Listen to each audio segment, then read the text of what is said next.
ไม่ทรงค่าตัวใบมาด้วยวิดีโอคาเฮาในฉันตอบเลือกขับนครปันและเฮงลำนั่นเกดำค่ะยินต้นขอบใจใหญ่ค่ะนินีปีไซลันคือก็เป็นเปียน้องปีจอมมาทำน้ำนาสู้มังกลามาลอยสู่แค่มาเลยว่าเปียสาวอ่อนน้องยิ่งมีปีสมหน้าก่อนคนเลย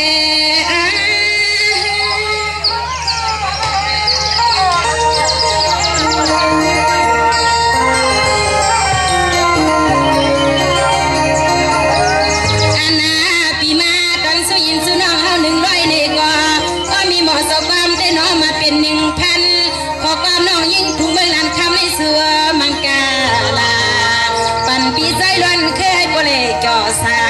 ปีนี้วันปานอย่าไปให้มีอยากมีผ่านปีหน้า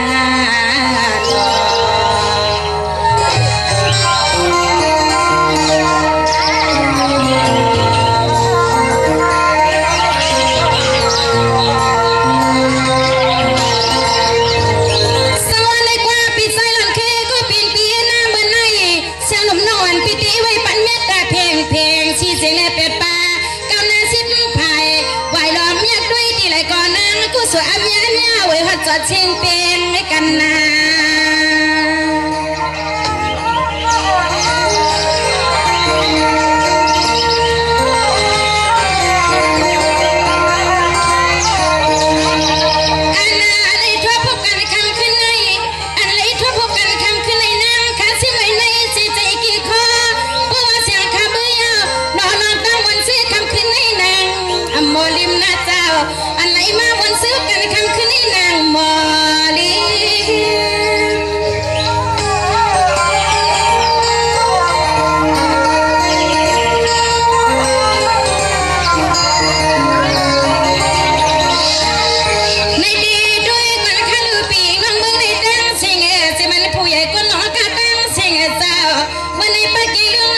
ลมขย้อนตักหมดไข่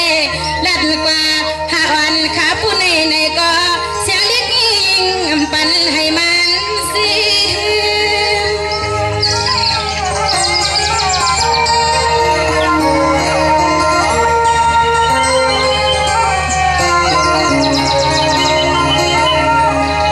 เสียงไอ้ปอเลยเป็นที่ไม่ตีกิมเมื่อผูกมือในจึงให้ปอเลยเป็นที่ไม่ตีกิมหนาวในมือหน้าเราไปจะปังในว่าเยาในก็คือว่าเพราะว่าปีหน้าเลือนหน้ามากกว่าวันหน้าจึงให้ช่วยทบกันนะเราปอน้องเมลองกูจังนะคะเสือมังกลาออปอเรามีมาตาสาวที่สมวันสมโซนานางนะคะสูเมียงผู้ผมนางคุณนาในนา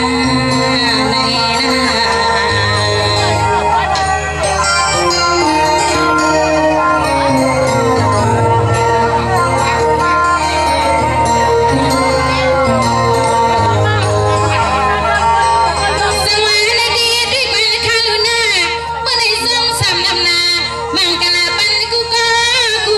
ไพ่กำช่อยอม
ปีมาเลยเป็นสาวรถสาวกาสาวสนสาวนา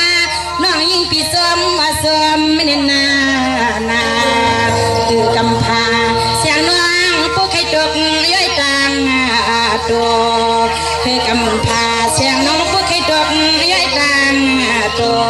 ยาวปี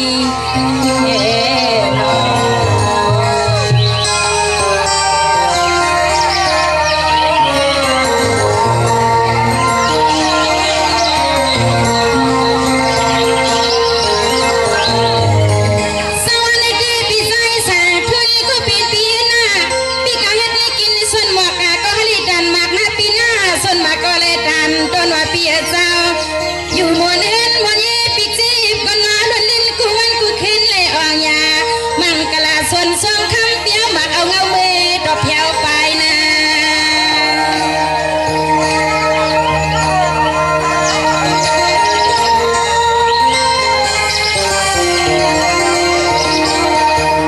ในดีปีใจสายทนแล้วก็เป็นเปียนาน้องอันปีสู้มังกลาปันนอกตาใกล้คมตางไข่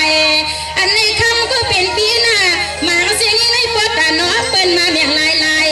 อ้อปีจานปีเฮากะไข่กูเมียวในสิงให้ปอวังหงหางขณะปีหงหา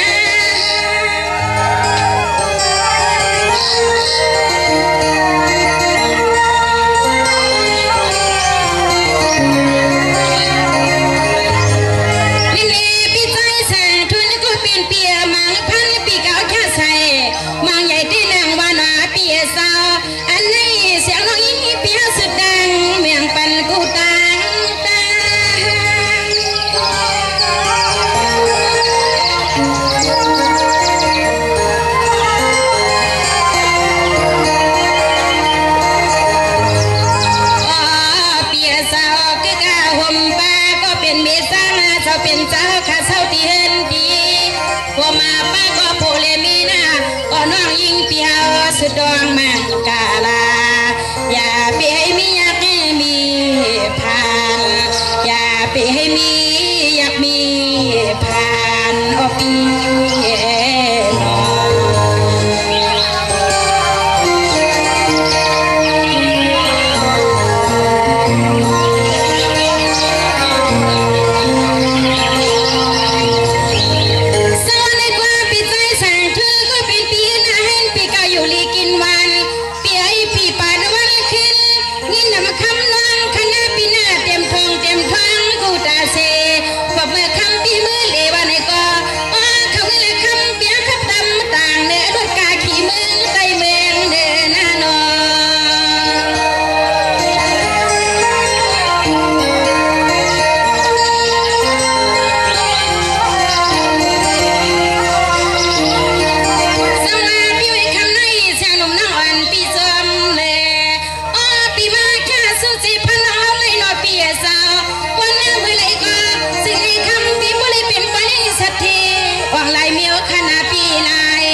เสียงหนุ่มลูกยิงบ่เฮามีเฮาเป็นไปว่าตีข้าเสียกด้วยนาคุณบ่หันบ่เห็น